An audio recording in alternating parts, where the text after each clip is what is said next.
Alright, welcome to the best move number 74.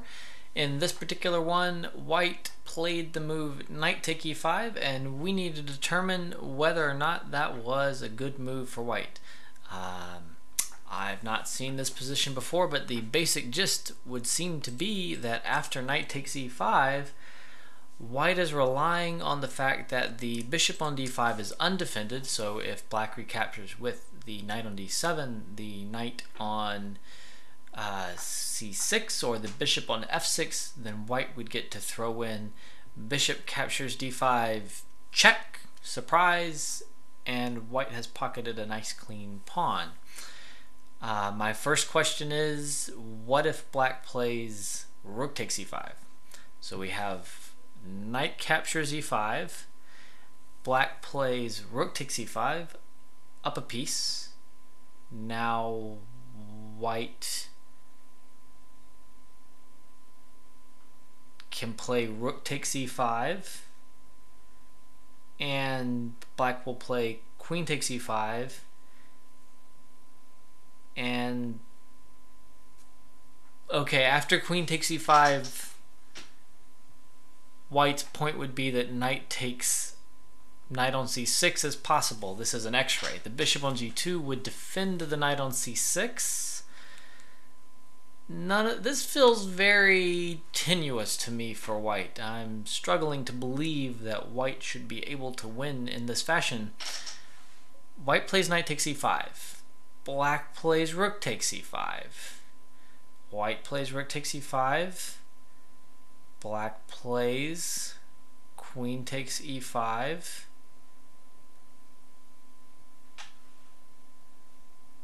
White plays knight takes c6. This would seem to be a success for white.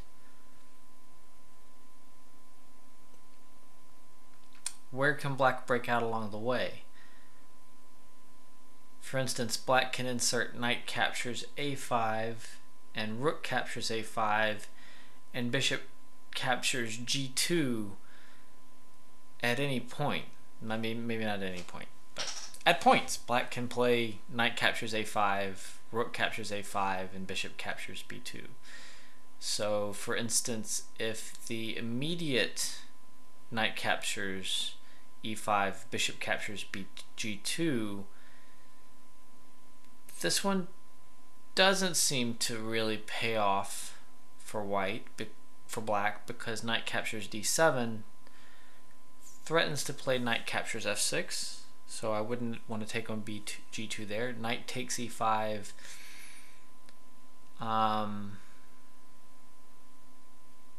Knight takes a5. White plays knight takes d7. It seems like this knight takes d7 intermezzo in between move is saving white. Seems that way to me. So knight takes e5. If black plays something that is not rook captures e5, I think knight takes d7 saves white's bacon. I think tentatively. So knight takes e5, rook takes e5 from black. White plays rook takes e5.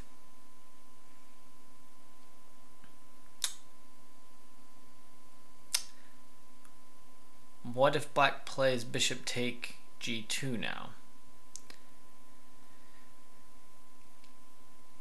This doesn't seem good for black. Knight takes e5, rook takes e5. White plays rook takes e5. Black plays bishop takes g2. Black has got the knight and the bishop. The rook on a5 is hanging. The rook on e5 is hanging. The knight on a5 is hanging. The pawn on b4 is hanging. Everything is hanging. I guess white has queen b3 check in these lines. Queen b3 check, king g7. I still don't want any of what white is cooking. Knight takes e5, rook takes e5, rook takes e5, bishop takes g2.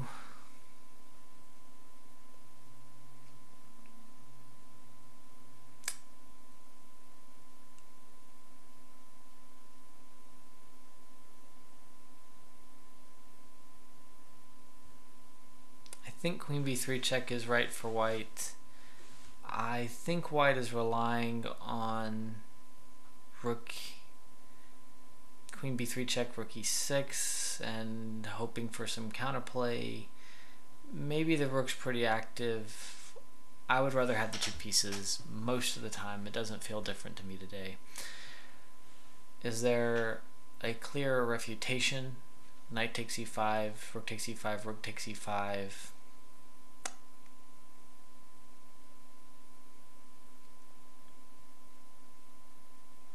Still looking at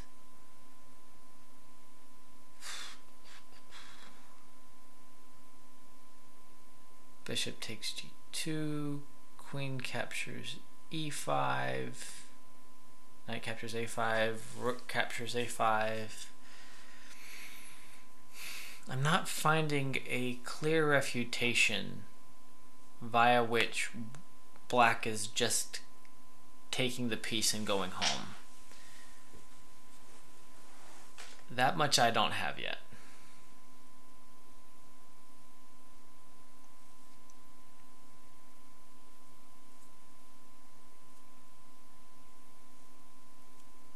Maybe you have it?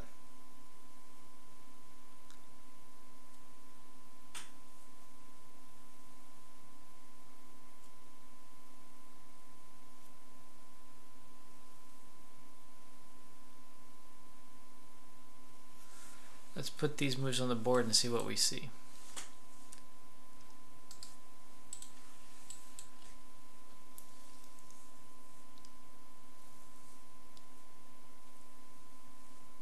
So the knight's on e5, black's bishop is hanging on d5. Any piece capture except rook captures e5 is going to drop d5. If black captures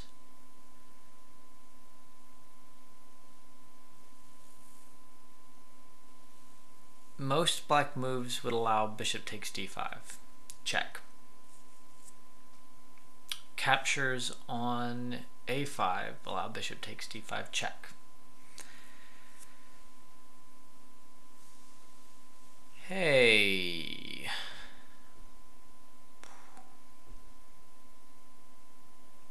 there is knight takes b4,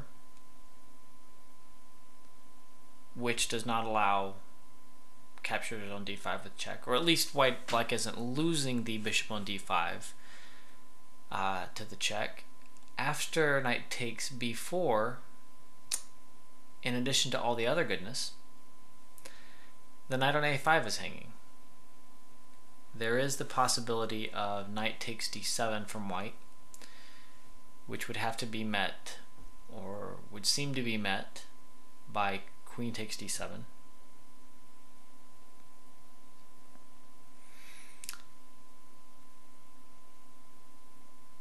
This looks good to me, but I guess I don't think it's a refutation. I don't think we're walking off with a whole piece for black. I want a whole piece. I really want to win a piece as black. So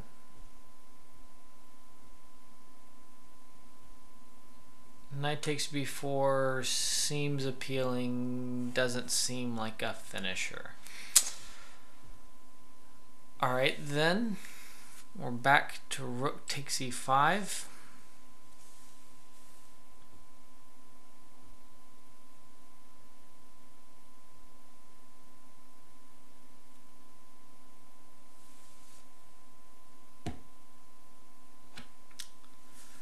Rook takes e5. If white plays rook takes e5, then black can play queen takes e5, knight takes c6.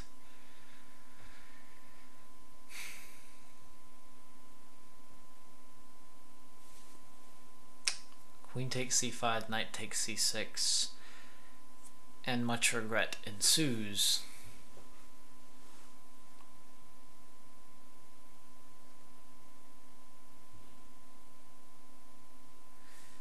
And if bishop takes g2, which seems a critical move, white has a lot of things hanging.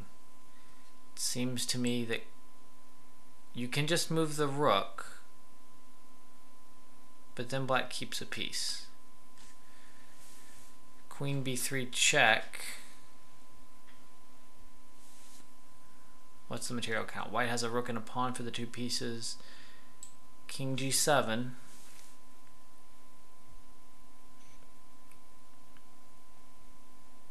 The rook is hanging.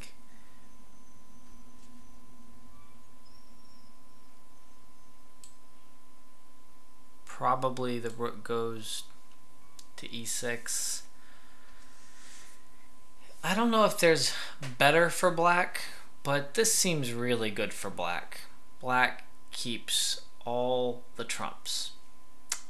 Black can take on a5, possibly. He can pocket a pawn on a5, maybe. He can retreat the bishop, say, to f3. He's got to take on a5, I think.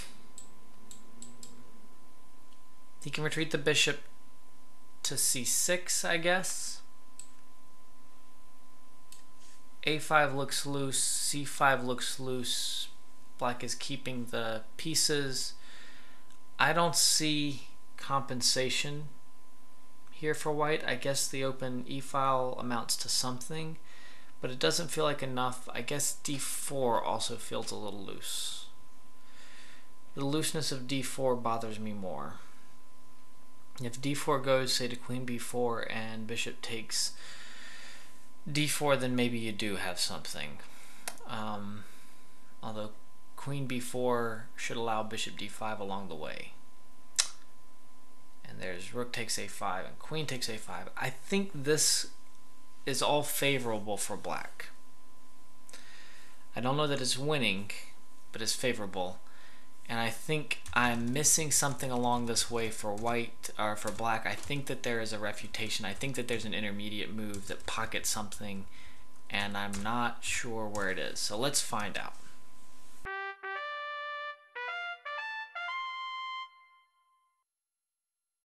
Well, this one is completely accurate.